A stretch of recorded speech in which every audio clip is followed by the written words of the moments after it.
कि संसद में नेहरू जी हुआ करते थे और हमारे कटाक्ष हुआ करते थे, लेकिन हमारी शत्रुता नहीं होती थी। आज मुझे तो ये भय है कि शायद ये निकाय चुनाव ये कराए ही ना, ये सांसद के बाद ले जाएं चुनाव को, प्रशासक बिठा दें। पड़ा पड़ा पत्थर ही पूजा जाता है, जो पत्थर लुढ़कता रहता है वो फुटबॉल बन जाता है। नमस्कार, स्वागत है आपका राज न्यूज़ में। मैं आपके साथ संदीप पोईवाल। दोस्तों, जैसे कि आपको पता है कि हम समय समय पे आपकी मुलाकात करवाते रहते हैं। आज भी हम आपकी मुलाकात करवाने जा रहे हैं ऐसे शख्सियत से जो कि किसी पहचान की मोहताज नहीं रखते। ख़ास तौर से पूर्व राज्य मंत्री रह चुके हैं और अभी हाल में कांग्रेस के कार्यकर्ता कह लो या वरिष्ठ नेता कह लो, क्योंकि बहुत ही सौम्य स्वभाव है उनका और पब्लिक के साथ मिलजुल कर रहते हैं। तो आइए हम आपको मिलवाने जा रहे हैं गौरव चौधरी जी से। नमस्कार गौरव चौधरी जी। जी संदीप जी, बहुत बहुत नमस्कार। गौरव चौधरी जी, सबसे पहला सवाल, अभी बीते दिनों आपने एक प्रेस कॉन्फ्रेंस करी थी और प्रेस कॉन्फ्रेंस में जो केंद्र में राजनीति चल रही है और राज्य में राजनीति चल रही है, महंगाई को लेकर बहुत सारे मुद्दों पर आपने प्रेस वार्ता की थी। क्या उद्देश्य थे उस प्रेस वार्ता के? क्या आपके माध्यम से कांग्रेस को आगे ले जाया जाएगा या नहीं? देखिए, वो प्रेस वार्ता क्योंकि प्रदेश अध्यक्ष जी का आदेश था और जो जिला अध्यक्ष हमारे बने थे उनके माध्यम से ये प्रेस वार्ता करी गई थी और इस प्रेस वार्ता से सिर्फ लोगों तक बात पहुंचाने की थी, क्योंकि जो मीडिया है, जैसे मैंने उस दिन भी कहा, वो एक सच्चाई का दर्पण होती है और जो आज हिंदुस्तान की स्थिति चल रही है उसको अवगत कराना था। क्या भ्रष्टाचार में हो रहा है, क्या तानाशाही में हो रहा है, क्या बेरोजगारी में हो रहा है, क्योंकि चाहे हम हो चाहे कोई भी पार्टी के लोग हों, उन्हें जनता के बीच में जाना है और जनता को सत्य पता होना चाहिए। जब नेता अपने लिए वोट मांगने या अपनी पार्टी के लिए वोट मांगने जाता है तो जनता को अधिकार है ये पूछने का नेता से कि क्या सच है और क्या झूठ है। जी, अभी केंद्र की अगर बात कर लेते हैं तो राहुल गांधी जी की सदस्यता भी भंग कर दी है और साथ ही उनको जेल का भी आदेश दे दिया गया है गुजरात कोर्ट के द्वारा। क्या ये पूरा मामला है, क्या ये सही है या गलत है? देखिए, दो चीज़ हैं। पहले तो संविधान और कानून से ऊपर कोई नहीं है दुनिया में। गलत ये है कि जो हमारे माननीय राहुल गांधी जी हैं उन पे जो धाराएं लगी हैं वो धाराएं उन पे नहीं बैठती हैं। दूसरा, अगर कोई भी मुकदमा होता है तो कोर्ट का आदेश बाकायदा रजिस्टर्ड डाक से निकलता है और उस प्रक्रिया में समय लगता है। लेकिन तानाशाही रवैया देखते हुए सरकार का माननीय कोर्ट को जो भी आदेश सरकार द्वारा कराना था, चाहे वो कोर्ट ने अपने दबाव से करा हो चाहे सरकार के दबाव में हुआ हो, क्योंकि जज बदले गए हैं। माननीय न्यायाधीश को अगर सरकार बदलती है तो बड़ा दिक्कत का काम है। और आदेश करवाने के बाद रात में ही जो पार्लियामेंट्री अध्यक्ष हैं हमारे ओम बिरला जी, उनके द्वारा सदस्यता निरस्त कराई गई। उन्हें सुनने का मौका नहीं दिया। नहीं तो कम से कम एक सुनने का, जो पीड़ित पक्ष है वो किसी भी रूप में है, एक सुनने का मौका उसका होना चाहिए था और उसके बाद ये कानूनी रूप में निर्णय लेना चाहिए था। अगर जो अभी बात कर लेते हैं कि गलत हुआ है उनके साथ, तो एक अपील और याचिका दायर होती है, जैसे सुप्रीम कोर्ट है या हाई कोर्ट है। राहुल गांधी जी ने अभी तक कोई भी अपील नहीं की है, इसके पीछे क्या कारण है? देखिए, ये एक कहने की बात है कि अपील नहीं की, मंथन सब लोग करते हैं। मैंने उस दिन भी कहा, जो कानूनी रूप में सही होगा कांग्रेस पार्टी को, क्योंकि कांग्रेस पार्टी को चलाने वाले भी लोग हैं और उन लोगों को बुद्धिमत्ता से सोचने का भी अधिकार है। और भाजपा चिंतित थी इसलिए कि अब तक अपील नहीं करी गई। वो सोच रही है कि अगला कदम क्या होगा, तो वो रणनीति तैयार कर रही है पार्टी। और अगर अपील करेगी यह सब चीज़ होगा, क्योंकि मीडिया ही एक ऐसे स्तंभ है जिसके माध्यम से हम लोग आग्रह करेंगे, बताएंगे जनता को, तो आपके सामने एक दो दिन में दूध का दूध पानी का पानी हो जाएगा। चलिए गौरव चौधरी जी, ये तो थी केंद्र की बात। अभी राज्य में आ जाते हैं। राज्य में भी देखा जाए तो कांग्रेस जो है बहुत पिछड़ती जा रही है। कि ये कहीं कांग्रेस की गुट का तो नतीजा नहीं है कि गुट अलग अलग बने हुए हैं? देखिए, कौन सी पार्टी में नहीं अलग अलग गुट होते हैं। अभी उदाहरण के लिए नगर निगम में एक प्रोग्राम था, माननीय निशंक जी और माननीय जो हमारे हरिद्वार से विधायक है मदन कौशिक जी, वो वहाँ पर मौजूद थे। दोनों के अलग अलग नारे लगे थे और सांसद की सीट पर लड़ने के लिए दोनों के समर्थक अपने अपने नारे कर रहे थे। यहाँ तक हुआ जो मौजूदा सांसद हैं माननीय निशंक जी, उन्होंने मीडिया तक को कह डाला कि क्या तुम्हें चुनाव लड़ना है। तो गुटबाजी तो वहाँ भी है, लेकिन गुटबाजी का मतलब ये नहीं होता कि हम पार्टी का नुकसान करेंगे। हमारे अपने विचार अलग अलग हो सकते हैं, राजनीतिक विचार अलग हो सकते हैं, लेकिन पार्टी सबकी एक होती है। और जहाँ तक कांग्रेस को कमज़ोर वाली बात आप बता रहे हैं, कांग्रेस ना पहले कमज़ोर थी ना आज कमज़ोर है। निसंकोच सब मिलकर काम कर रहे हैं और आगे भी भविष्य में काम करेंगे। ये तो उतार चढ़ाव राजनीति में चलता रहता है। कभी वो भी दिन था जब भाजपा के सिर्फ 5 ही आदमी होते थे, आज वो दिन है कि भाजपा पूर्ण बहुमत में है। समय लगता है, राजनीति का पट्टा किसी के यहाँ परमानेंट नहीं पड़ा, चाहे वो कोई सी भी पार्टी हो। लोगों के लिए जो काम करेगा, जो दुख दर्द में रहेगा, लोग उसकी मदद करेंगे। गौरव चौधरी जी, पार्टी के नुकसान की अगर बात करते हैं तो अभी हाल ही में देखा गया है कि राजेंद्र चौधरी जी का भी विरोध हुआ है और बिट्टू शर्मा पार्टी छोड़ने के लिए कह रहे हैं। उधर जो कांग्रेस नेत्री थी रश्मि चौधरी, वो भी अलग अलग दिशा में घूम रही है। तो किस तरीके से इन लोगों को बना के आप लोग लाएंगे पार्टी? देखो, चाहे रश्मि चौधरी जी हों, चाहे बिट्टू शर्मा जी हों, चाहे राजेंद्र चौधरी जी हों, वो सब इसी परिवार के हिस्से हैं। और ठीक है, नाराज़गी हो सकती है, जैसे मैंने आपको बताया कि अपने विचार अलग होते हैं। हो सकता है किसी की महत्वाकांक्षा कुछ हो, किसी कुछ हो, लेकिन जब प्रदेश नेतृत्व ने कोई निर्णय ले लिया तो उसका हमें स्वागत करना चाहिए। बिट्टू शर्मा जी से कल ही वार्ता हुई है, आपने सोशल मीडिया पे भी देखा होगा। राणा जी के साथ उनकी एक सोशल मीडिया पोस्ट भी है कि वो कांग्रेस नहीं छोड़ रहे, कांग्रेस के साथ काम करेंगे। ये नाराज़गी होती है यार, परिवार में सब हमारा परिवार है, कोई नाराज होगा तो उसे भी मनाया जाएगा। तो परिवार की बात तो परिवार में ही रहनी चाहिए ना, सोशल मीडिया में और आम जनता के बीच में क्यों जा रही है? देखिए, परिवार की बात परिवार में ही है। अभी बिट्टू शर्मा जी किसी भाजपा के नेता के पास जाके तो लड़े नहीं, माननीय प्रदेश अध्यक्ष जी से लड़े। वो भी हमारे संगठन का परिवार है, सबसे बड़े मुखिया हैं संगठन के। और आजकल सोशल मीडिया तो ऐसी हो गई कि घरवाली और पति का झगड़ा भी 5 मिनट में सोशल मीडिया पे आ जाता है। तो ऐसा कुछ नहीं है, कोई दुर्भावना नहीं है, नाराजगी है, दूर हो जाएगी। अच्छा, गुटबाजी इसलिए कही जाती है, अगर जो बात करी जाए खासतौर से रुड़की शहर की, तो रुड़की शहर में मनोहर लाल गुट अलग है, कौशिक गुट अलग है और राजेंद्र चौधरी गुट अलग है। अलग अलग गुटबाजी है। देखा जाता है कि प्रोग्राम में भी पूरी कांग्रेस के जो कार्यकर्ता हैं या पदाधिकारी हैं इकट्ठा नहीं हो पाते। नहीं, ऐसा नहीं है। मैं आपको बताऊं, जहाँ तक गुटबाजी की बात है, मैंने बताया सबकी महत्वाकांक्षाएं होती हैं। मान लीजिए, चाहे हमारी यशपाल राणा जी रहे हों, चाहे मनोहर लाल शर्मा जी बाबू जी रहे हों, चाहे दिनेश कौशिक जी रहे हों, सबकी एक महत्वाकांक्षा होती है, चाहे वो विधायकी के रूप में हो, चाहे मेयर के रूप में हो, चाहे सभासद के रूप में हो। ठीक है, वो सब जगह होती है। लेकिन आप ये देखिएगा, जब भी हमारे माननीय प्रदेश अध्यक्ष आएंगे या जब भी हमारे कोई वरिष्ठ नेतागण आएंगे, आपको वे या उनका प्रतिनिधित्व करते हुए उनके लोग वहाँ आपको ज़रूर मिलेंगे। ऐसा कहीं नहीं है कि हम काले झंडे लेके विरोध कर रहे हैं या नारेबाजी कर रहे हैं उनके खिलाफ, ऐसा कहीं नहीं है। आज भी अगर कहीं मान सम्मान है तो हम एक दूसरे का मान सम्मान करते हैं और महत्वाकांक्षा अनुरूप विरोध भी करते हैं बैठ के। वो पार्टी के अंदर परिवार की बात है।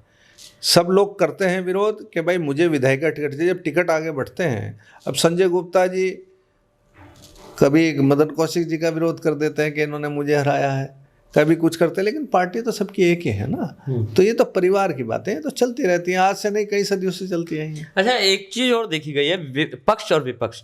जब कांग्रेस पक्ष में थी तो विपक्ष बीजेपी महंगाई होती थी, अगर तो 10 रुपये भी बढ़े तो सिलेंडर लेके रास्तों में आ जाते थे, बहुत ज़्यादा धरना प्रदर्शन करते थे। लेकिन कांग्रेस के टाइम पे देखा गया कि विपक्ष कहीं ना कहीं पक्ष के आगे बौना नजर आ रहा है, कोई भी आवाज़ नहीं उठती है। देखिए, एक भय का माहौल है, जैसे मैंने आपको पहले बताया। और जहाँ तक विपक्ष की बात है, विपक्ष अपना काम कर रहा है, लेकिन भय का माहौल इसलिए है कि चाहे विपक्ष कोई भी आवाज़ उठा दे, उसको देशद्रोही बता दिया जाता है, उस पर ईडी इनकम टैक्स के छापे लग जाते हैं। लोकतंत्र भी, जैसे सत्याग्रह कांग्रेस ने करा, आपने देखा होगा। मैं क्योंकि सत्याग्रह में मैं भी उस टाइम मुझे पुलिस ने अरेस्ट करा था, वहाँ पर बैठने नहीं दिया गांधी मूर्ति जी के पास। हमें हमारे राष्ट्रपिता हैं, सम्मानित हैं, कहाँ वहाँ कोई हम ना झल्लूस निकाल लेते, हम तो मौन आराम से बैठ रहे थे। तो ये अधिकार नहीं है हमारे पास आपको लोकतंत्र में बैठने का। तो एक ज़बरदस्ती की जोर आजमाइश हो रही है, नहीं तो एक आम आदमी को राइट है कहने का। अब मान लीजिए, जुलूस निकलते हैं या कुछ होते हैं, भाई अगर जुलूस में आदमी प्रॉपरली जाए शांति से तो कोई आपत्ति नहीं होनी चाहिए, लेकिन उस जुलूस में अगर उपलब्ध होता है, उसमें झगड़ा होता है, तो शासन प्रशासन की जिम्मेदारी है कि एक आम आदमी को समस्या ना हो। इसी तरह जो सत्याग्रह होना था उसमें हमने किसी का कोई भी जुलूस नहीं था, कोई कुछ नहीं था। गांधी मूर्ति जी के पास जाकर हमें जो है अपने राष्ट्रपिता के यहाँ साफ सफाई करनी थी और आराम से बैठना था। सांकेतिक हमें विरोध दर्ज कराना था, उसे भी नहीं कराने दिया। तो लोकतंत्र में और क्या होगा अगर ये भी नहीं होगा। तो ये किसी के आदेश पे होता है या शासन प्रशासन खुद ही एक्टिव रहता है? नहीं नहीं, ये तो देखो जब ऊपर से आदेश आएगा तो जो हमारे सरकारी अधिकारी हैं उन्हें तो उस आदेश का पालन करना है साहब। तो ये तो अधिकारियों की मैं गलती नहीं निकालूंगा, ये तो ऊपर से जो आदेश आएगा उन्हें करना पड़ेगा। वो भी बेचारे नौकरी कर रहे हैं तो वे भी समझ रहे हैं कि क्या सही हो रहा है क्या गलत हो रहा है, लेकिन जो हो रहा है वो आने वाले भविष्य के लिए बिल्कुल गलत हो रहा है।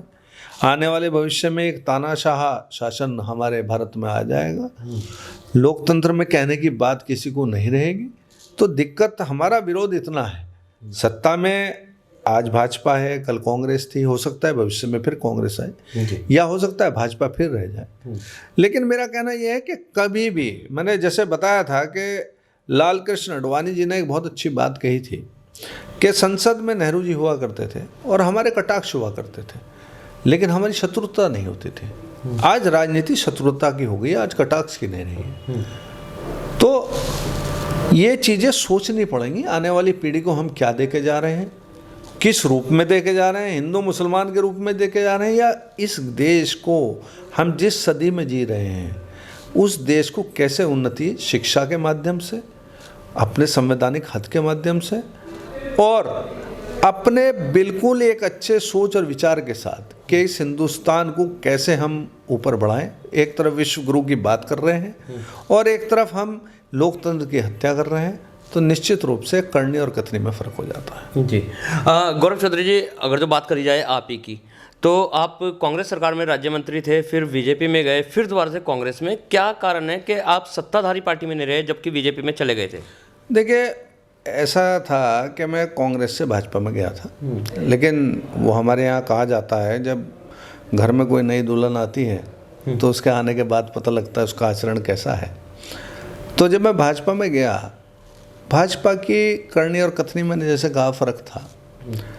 ये सेकुलर देश है, यहाँ पर अगर हम खाई खोदेंगे हिंदू और मुसलमान की तो वो शायद नहीं चल पाएगा, क्योंकि हिंदुस्तान अलग अलग फूलों का गुलदस्ता है और इसमें हर तरह का फूल है, चाहे वो मुसलमान हैं, चाहे वो सिख हैं, चाहे ईसाई हैं, चाहे सरदार हैं, तब बन के एक हिंदुस्तान बनता है। वहाँ पर मुझे ये ऐसा महसूस हुआ कि शायद कहीं ना कहीं इस चीज़ की कमी है, तो वहाँ पर मेरा मन नहीं माना। और सह सम्मान, कोई मैं ऐसा नहीं है कि मैं किसी लालच में वहाँ गया था या कुछ था, नहीं तो मैं चाहता तो पार्टी ने मुझे आदेश भी करा था कि आप वहाँ से चुनाव लड़ने की सोच रहे हैं तो हम आगे बढ़ाते हैं। तो मेरा लालच ये नहीं था कि मैं पद की किसी लालच में जाऊँ। मेरा उद्देश्य यह था इस हिंदुस्तान में जो भी पार्टियाँ हैं वो एक हिंदुस्तान के लोगों के लिए सोचे और प्यार मोहब्बत इसमें कायम करें। जी अगर जो बात करी जाए पार्टी की, तो पार्टी इस वजह से तो कमज़ोर नहीं पड़ रही है कि जब भी चुनाव आते हैं भारी व्यक्ति को टिकट दे दिया जाता है और जो सालों साल कांग्रेस की कार्यकर्ता हैं, कांग्रेस के पदाधिकारी हैं, उन्हें दरकिनारा कर दिया जाता है। देखिए, ये तो पार्टी का निर्णय होता है कि किसको टिकट देंगे। हाँ, कई ऐसे कारण होते हैं जिससे पार्टी को जब टिकट दिया जाता है चीज़ों में, उसमें फ़ायदे भी होते हैं, नुकसान भी होते हैं। अब मान लीजिए हमारे यहाँ निशंक जी सांसद हैं, तो क्या कोई क्षेत्र का ऐसा व्यक्ति है ही नहीं कि वो सांसद लायक हो भाजपा में या कांग्रेस में? मैं दोनों की बात कर रहा हूँ, मैं एक व्यक्ति विशेष की बात नहीं कर रहा हूँ। आज हमें ये बताया जा रहा है कि ओबीसी जो है, भाजपा ओबीसी को लेकर चल रही है। मैं तो आग्रह कर रहा हूँ सत्ता रूलिंग पार्टी से और अपनी पार्टी से भी, सांसद का टिकट आप जो हैं यहाँ के प्लेन वाले को दीजिए, जिला हरिद्वार को, और ओबीसी को दीजिए आप। हो सकता है कि वो बहुत अच्छा चुनाव लड़े। आज की पब्लिक, क्या हमारे जिला हरिद्वार में कोई ऐसा रहा ही नहीं है कि जिसको टिकट दिया जाए? हमारे यहाँ नेता कांग्रेस में भी हैं और भाजपा में भी हैं, मैं तो दोनों पार्टी से आग्रह कर रहा हूँ और करता हूँ। मैं तो जिस पार्टी में रहता हूँ, जो स्थानीय वाली आपने बात करी है, जिला हरिद्वार में जो नेता हैं उनको आप दीजिए टिकट, वो अपना चुनाव लड़े। लेकिन कांग्रेस की अगर बात करी जाए, अभी जो पिछले विधानसभा के इलेक्शन आए थे, सुरेश चंद्र जैन जो कि कट्टर बीजेपी के हैं, उन्हें टिकट दिया गया था, वो कांग्रेस के भी नहीं रहे, दोबारा से बीजेपी में चले गए। क्या वो सही था या गलत था? देखिए ऐसा होता है, मैंने जैसे बताया ना, आदमी की महत्वाकांक्षाएं होती हैं और महत्वाकांक्षाएं राजनीतिक कई रूप में होती हैं। एक राजनीति होती है संगठन में रूप में। संगठन क्या होता है कि पार्टी किसी की आए नहीं आए, संगठन वाला आदमी पार्टी का काम करता है। एक होता है राजनीतिक रूप में, उसमें आदमी की एक महत्वाकांक्षा बढ़ी हुई होती है। उदाहरण स्वरूप मैं आपको बताऊं, जैसे आपने जैन साहब का कहा, या हमारे झबरेड़े में राजपाल जी चुनाव लड़े थे जी। पहले कांग्रेस में थे, फिर भाजपा में चले गए। तो जहाँ पर आदमी अपने पद की भी राजनीति करता है और पार्टी की भी राजनीति करता है, तो अपना कैलकुलेशन और अपना निर्णय वो स्वयं लेता है और पार्टी भी उसमें अपना हित सोचती है कि मुझे क्या करना है और क्या नहीं करना है। ऐसे कई उदाहरण आपको मिलेंगे। अब प्रणव सिंह थे या हैं भाजपा में फिलहाल, लेकिन पहले कांग्रेस में हुआ करते थे, तो उस टाइम भाजपा इनमें कई बुराई निकालती थी, लेकिन आज क्योंकि भाजपा में आ गए तो अब बिल्कुल ठीक हो गए। तो ये तो पार्टी के अलग अलग देखने का नज़रिया है, ये राजनीतिक चीज़ें होती हैं, ये तो सब ऊपर से निर्देशित होता है। हम और आप तो एक सामान्य कार्यकर्ता। तो मील का पत्थर कहे जाने वाले कार्यकर्ता को क्यों पार्टी अनदेखा कर देती है ऐसे टाइम पे? देखिए, मील का पत्थर का कार्यकर्ता कभी अनदेखा जीवन में नहीं हो सकता, मेरा मानना है। पड़ा पड़ा पत्थर ही पूजा जाता है, जो पत्थर लुढ़कता रहता है वो फुटबॉल बन जाता है। लेकिन कुछ स्थितियाँ राजनीति में ऐसी हो जाती हैं, कुछ चेहरे एक ऐसे हो जाते हैं जिनको पब्लिक पसंद करती है। वो किसी भी पार्टी में जाए, पब्लिक ये सोचती है कि नहीं ये हमारी लीडर है, जिसको लीडरशिप मान लेती है। अब उदाहरण के लिए मैं आपको बताऊंगा, मान लीजिए हरीश रावत जी हैं, वो सिर्फ जिला हरिद्वार के लीडर नहीं है, वो उत्तराखंड के लीडर हैं। मान लीजिए निशंक जी हैं, मैं उनका सम्मान करता हूँ, वो भी मैं उनको उत्तराखंड का लीडर मानता हूँ। ऐसा नहीं है कि मैं उनको सिर्फ जिला हरिद्वार का MP ही मानता हूँ।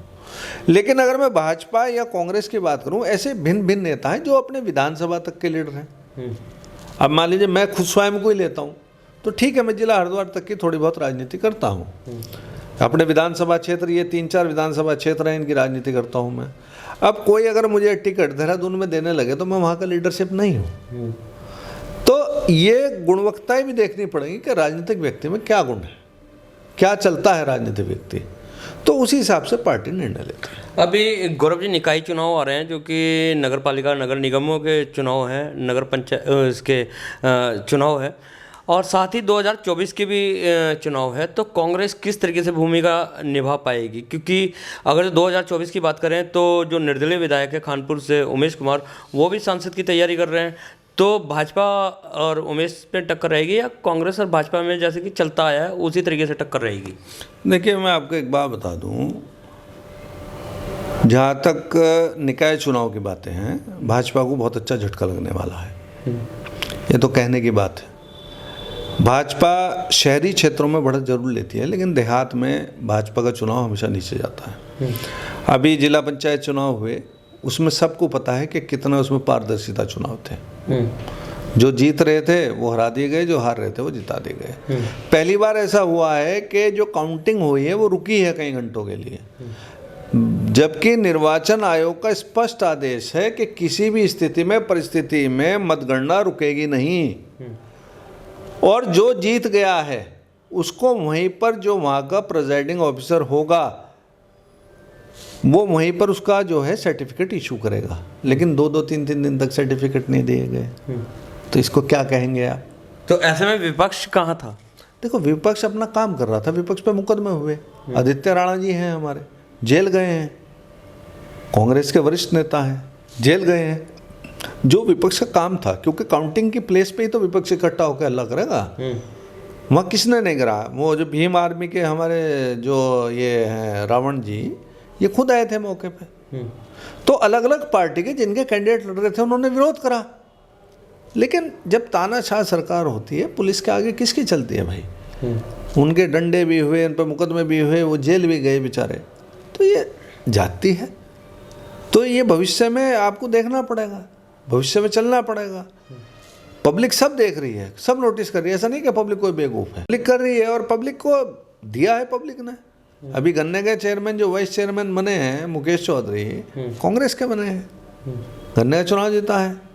ऐसा नहीं है, ये तो कहने की बात है। और मुझे तो ये भय है कि शायद ये निकाय चुनाव ये कराए ही ना, ये सांसद के बाद ले जाएं चुनाव को, प्रशासक बिठा दें। ये भी वो कर सकते हैं, क्योंकि पहले भी इन्होंने प्रशासक बिठाए हैं 6 महीने के लिए। भाजपा जो सरकार है वो बड़ा भय करती है इन चीज़ों से।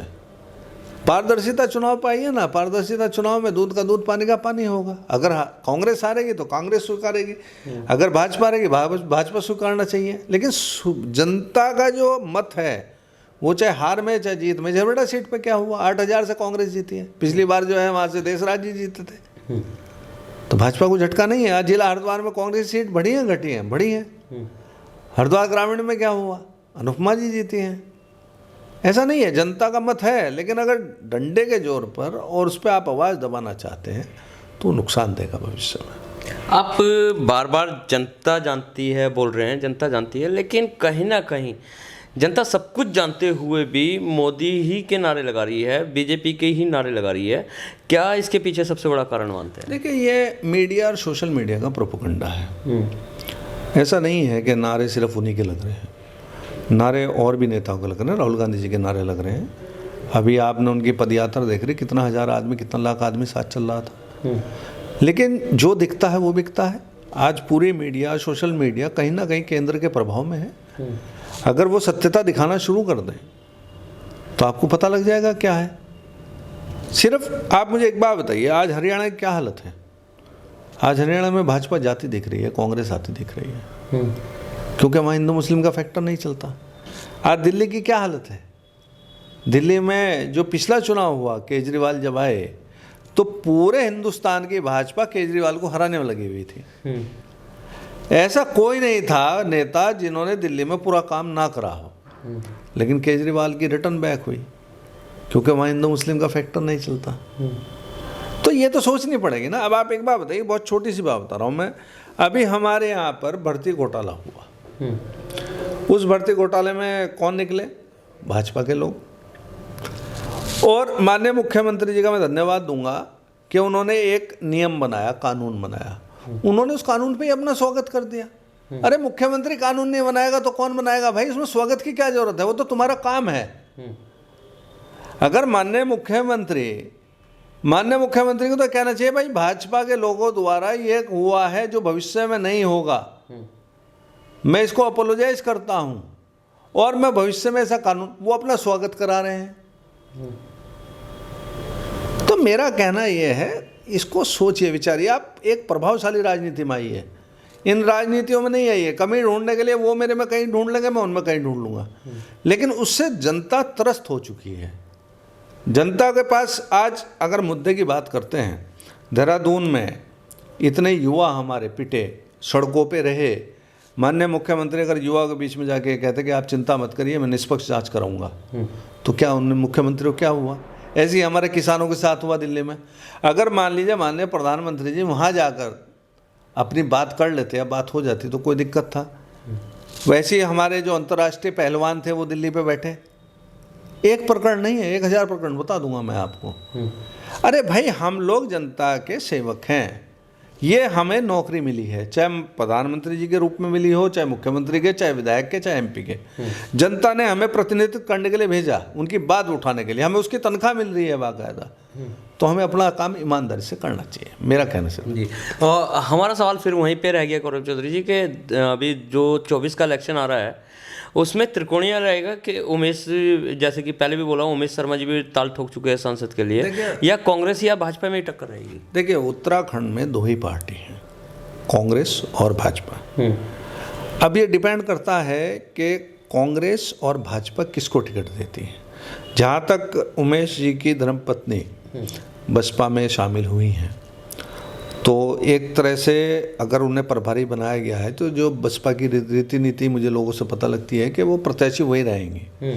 अब उसका गणित कांग्रेस को और भाजपा वालों को जोड़ना है कि परिवर्तनीय वोट हमारे यहाँ कितनी है, ओबीसी वोट हमारे यहाँ कितनी है और पार्टी वोट्स हमारे यहाँ कितनी है। तो ये जोड़ने के बाद उमेश जी सिर्फ एक विधानसभा को प्रभावित कर रहे हैं, कानपुर को। आज उमेश जी के पास बहुत सारी विधानसभाएं हैं, मंगलौर है, झबरेड़ा है, भगवानपुर है, लालडांग है, उसके बाद जो है आपकी हरिद्वार ग्रामीण है, रुड़की है, हरिद्वार है। तो ऐसा नहीं है, डोईवाला है, ऐसा नहीं है कि आप एक ही विधानसभा से बनते हैं। पैसों के बल पर अगर राजनीति बना करती तो मुकेश अंबानी हमारे देश के प्रधानमंत्री हुआ करते हैं जी। ये तो जनता के बीच में जाना है, चुनाव लड़ना और पब्लिसिटी करने में बहुत फ़र्क हो जाता है जी। तो अभी कैंडिडेट आ जाने दीजिए, डिक्लेयर हो जाने दीजिए। जिस दिन कैंडिडेट डिक्लेयर हो जाएंगे, मुझे क्या आपको पता लग जाएगा कि चुनाव किसके बीच में आ गया है जी। तो अभी समय है, जैसे जैसे चुनाव चलता रहेगा कैंडिडेट आते रहेंगे, क्योंकि जो राजनीति का चुनाव होता है वो रेत की दीवार होती है।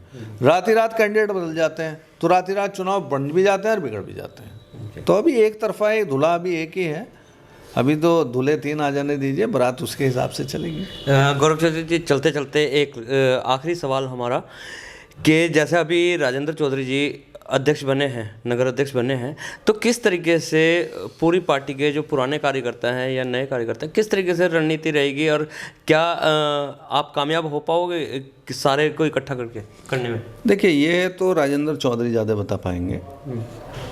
मैंने जैसे उस दिन भी कहा था कि पार्टी जिसे भी अध्यक्ष बनाएगी हम उसके नेतृत्व में काम करेंगे, और मैं आशा करूँगा और शुभकामनाएँ दूँगा राजेंद्र जी को कि वो इस पद के लायक हुए, पार्टी ने उन्हें एक जिम्मेदारी दी, वो सब कुछ साथ लेके चलें। और यदि कोई हमारा भाई नाराज है या रूठ रहा है तो पार्टी के सारे जितने भी कार्यकर्ता हैं या जो हमारे वरिष्ठ सीनियर नेता हैं, हम प्रयास करेंगे वो नाराज ना रहें और पद को राजेंद्र जी अपनी गरिमा से और अपने आत्मविश्वास से पार्टी के हित में चलाएं। जी, बहुत बहुत धन्यवाद हमारे चैनल में जुड़ने के लिए।